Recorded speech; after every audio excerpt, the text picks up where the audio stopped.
Здравейте!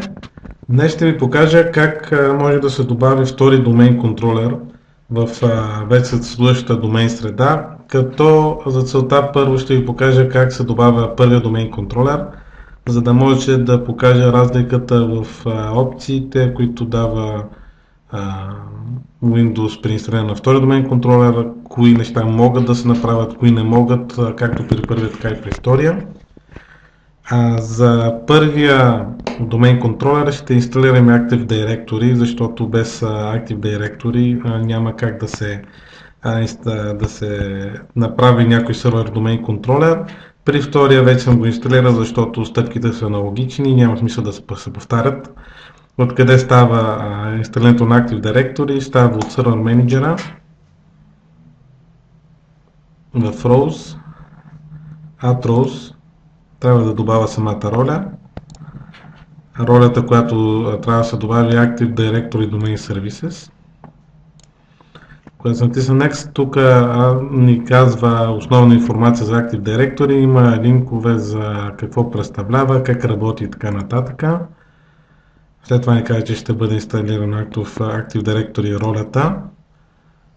При инстал започва самото инсталиране, отнема известно време, като след инсталиране на Active Directory Domain Services, това не означава, че нашия сървър ще бъде домен контролер, понеже след инсталиране на Active Directory трябва да се промотира този сървър да бъде домен контролер, което ще покажа след малко.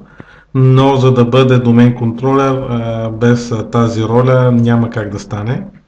Инсталира се Installation Succeeded, като има един warning, който не е проблем, защото този warning просто ни казва, че Windows автоматичните апдейти не са пуснати и че може да ги пуснем от контрол панела. Така вече в сервер менеджера показва, че имаме една инсталирана роля. Като как вече става промотирането на тази машина да бъде домен контролер чрез DC Promo командата, която може да се извика по два начина. Тук ще го покажа по единия, във втория домен контролер по другия. От старт DC Promo, съкръщение от Domain Control Promotion, когато се извика се стартира. В първия случай ще избера Advanced Mod Installation, което дава повече опции и по-голяма гъвкавост. Този прозорец ни казва, че ако имаме сървъри, които с по-стара операционна система, примерно Windows Server 2000, 2003 и така нататък, някои неща може да не работят правилно.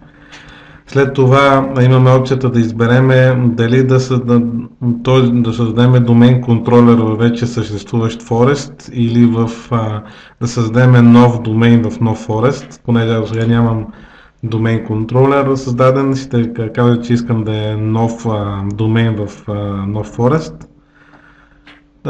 В това поле трябва да се въведе името на самия домейн. Аз ще го кръста mms.local.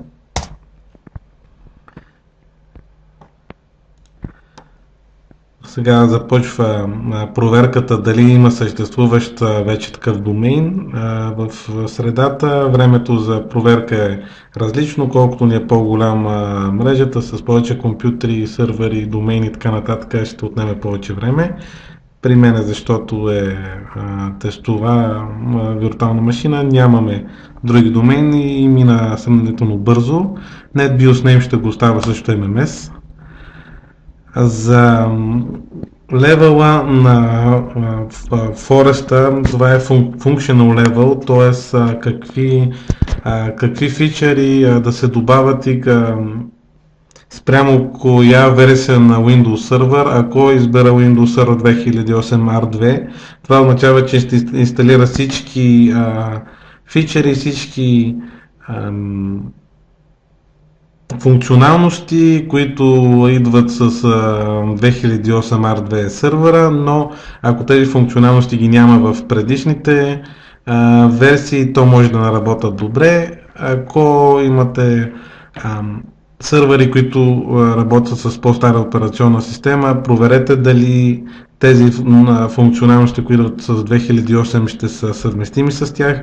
Ако не, трябва да изберете по-стари функционалности, т.е. ако имате Windows 2000, тогава изберете 2000, за да сте сигурни, че всичко ще работи правилно. В случая ще избера Windows Server 2008 R2. А в случая, понеже вече имах инсталиран DNS сервер и тази отметка мога да бахна тази отметка дали искам да инсталирам DNS сервер, като при първо инсталиране на домен контролер тази отметка най-вероятно т.е. ако не е инсталиран DNS сервер, тази отметка ще е сива, защото DNS Active Directory не може да работи без DNS, така че при първо инсталиран актив на домен контролер задължително ще ви поиска да бъде инсталиран и DNS сервер. Питане също така дали е Global каталог, т.е. дали да съдържа информация за останалите контролери както в домен, така в Forest. Понеже това не е първият домен сервер, то няма как да не е и Global каталог. Така, питаме дали искам да продължа. Тук пита къде да създаде самата база, къде да са лог файловете. Аз ще ги оставя по подразбиране както са. Разбира се, може да промените къде да бъдат съхранявани. Тази парола, която ме пита, е за ако искаме да ресторнем домен контролер, т.е. тази парола не е задължително да бъде каквато е паролата на администратора, също така използва само ако искаме да правим рестор. Най-добре е тази парола някъде да си я запишете, понеже може и след години да се наложи да използвате и да се забрави. Може да експортнем тези сетинги, т.е. ако искаме да инсталираме други домен контролери, да не минаваме през тези стъпки, а направо да импортнем от вече екстрактнатите настройки. Аз няма да ги експортвам. Давам Next и в момента Wizard ще инсталира необходимите сервиси. След инсталирането им ще трябва и рестарт. Това е едни от фичерите в Windows Server 2008, които искат и рестарт. Ще спра видеото за малко и ще се върна, когато вече е и рестартиран, за да не се губи време. Инсталира се, рестартира се и отново пускам видеото. Така, едната разлика, която е тук, може да се види, че вече MMS наклона администратор. Преди това не го показах, но е само администратор, понеже сега администратора не е само на локалната машина, на домейна. Паролата е същата, както беше и на локалната машина, защото при създаване на първия домен, администратора на сървъра, който създава домейна, автоматично става администратор на самия домейн. Ще ви покажа и как може да видите дали е инсталиран правилно домейна и дали всичко е наред. От сервер менеджера в основното поле, ето тук вече се промени, в момента домейна е mms.local. Преди да инсталирам домен контролера, беше в workgroup самата машина. Тук всичко инсталирано е добре. Ще отида на втория сервер, където ще покажа как да се добави втори домен контролер. Така, първо ще проверя дали имам свързаност към първия домен контролер, също така дали DNS работи правилно. Ще използвам ping. IP-то на на машината, която инсталирах преди малко и която направих първи домен контролер е това. Имам ping към нея. Също така ще пробвам дали DNS, който се инсталира с този домен контролер работи правилно и резолва имена. Т.е. ще го пингна пак домен контролер, но с името му MMS Local. Да, и DNS работи, защото имаме пинг. Хубаво да се провери преди това. Така, сега също ще използвам командата dcpromo, но вместо от run ще го направя от сервер менеджера, като извиква един и същи тул, на който както му е по-удобно. Аз отида в роли, казва, че Active Domain Services има някакъв проблем. Когато се влезне в него, казва, че този сървър още не работи като домейн контролер и може да се направи от wizard, т.е. dcpromo. Когато го избера, ни докарва пак до самия wizard в началото. Този път няма да избера Advanced Mode Installation. Вече тук както преди ни пита дали искаме да използваме Existing Forest или да създадем нов домейн в нов Forest, понеже имаме създаден домейн и Forest, т.е. когато създаваме първия домейн контролер, той създава домейн, също така създава и Forest. Затова избирам се вече Existing, като мога да добавя домейна в съществуващ домейн, да добавя този домейн контролер в съществуващ домейн или в нов домейн в съществуващия Forest. Аз ще избера в съществуващ домейн. Така трябва да напиша тук името на домейна, който вече съм създал от предишния път, mms.local. За разлика от първия домен контролер, който администратора на машината стане администратор на домейна, тук за да продължа трябва да сложа алтернативни креденшали, т.е. да се логна с администратора на домейна, за да мога да продължа. Аз ще се логна сега с него.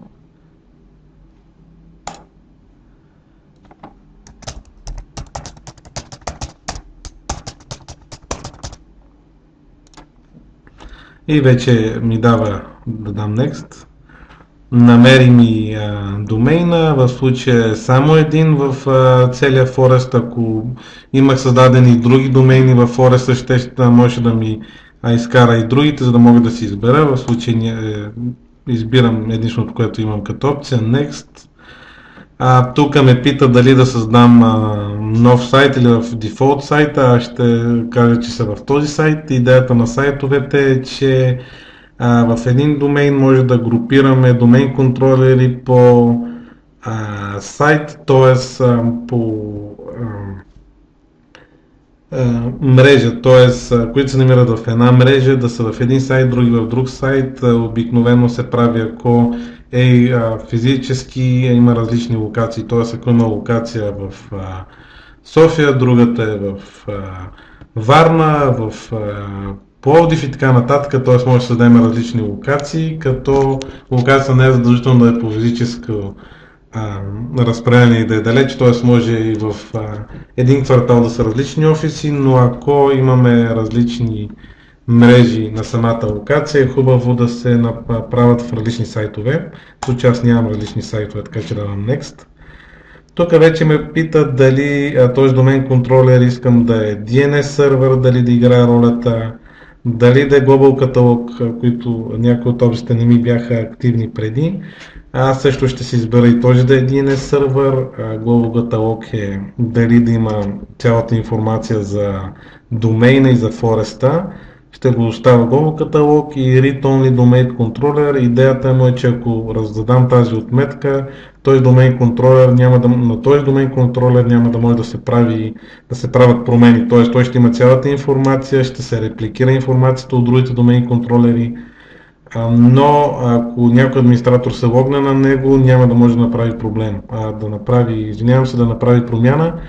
Това идеята е, че ако имаме така домен контролер в някой офис, в който нямаме вяра администраторите или не е достатъчно подсигурен, по този начин, когато нададем Read Only, ще кажем, че на него не могат да се правят промени. Тоест няма да може човек, който иска да навреди на нас и има достъп физически до тази машина, да придобие права и да може да промени нещо, понеже ако успее да промени, то тази информация ще се репликира на другите домен контролери и той може да получи много големи права върху цялата наша инфраструктура. В случай аз няма да давам, че read only.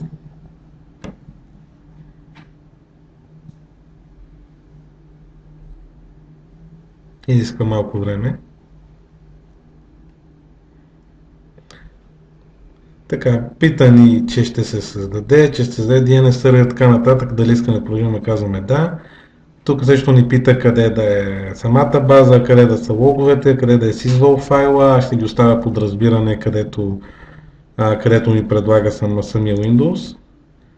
Тук пак си въвеждам паролата за бекъп, ако се наложи, за рестор, като, както обясних преди малко, тази парола не е администраторската, също така не е задължително да е същата, както както е направена за предишния домейн контролер.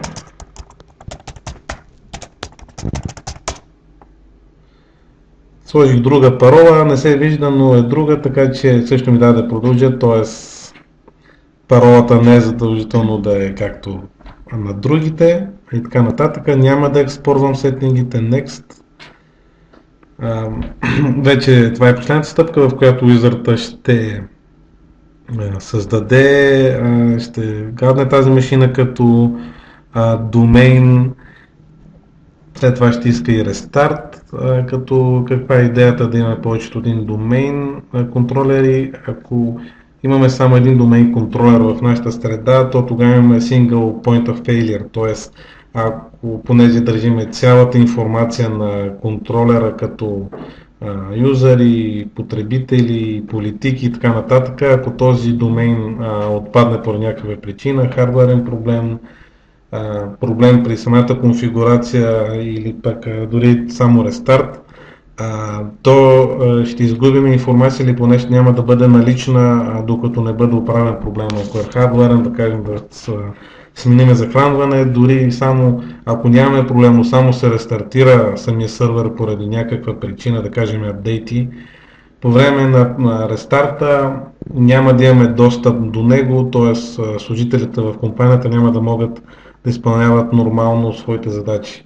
При един рестарт, да кажем 5-10 минути, това може да бъде и доста фатално.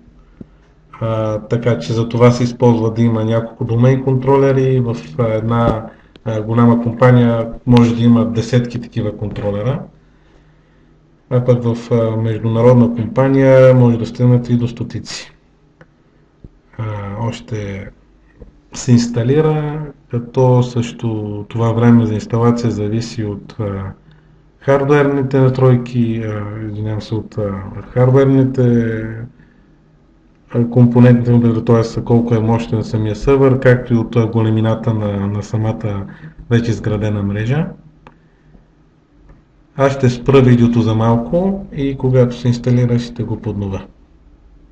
То не го спрях, тъмън да го спра и то свърши.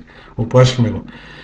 Също както и миналия път ще иска рестарт, ще рестартирам, рестарт now, и ще ви покажа докато се рестартира как може да видим дали е добавен като домейн контролер в вече съществуващия домейн. За целта ще отида на първия домейн контролер, който създадах.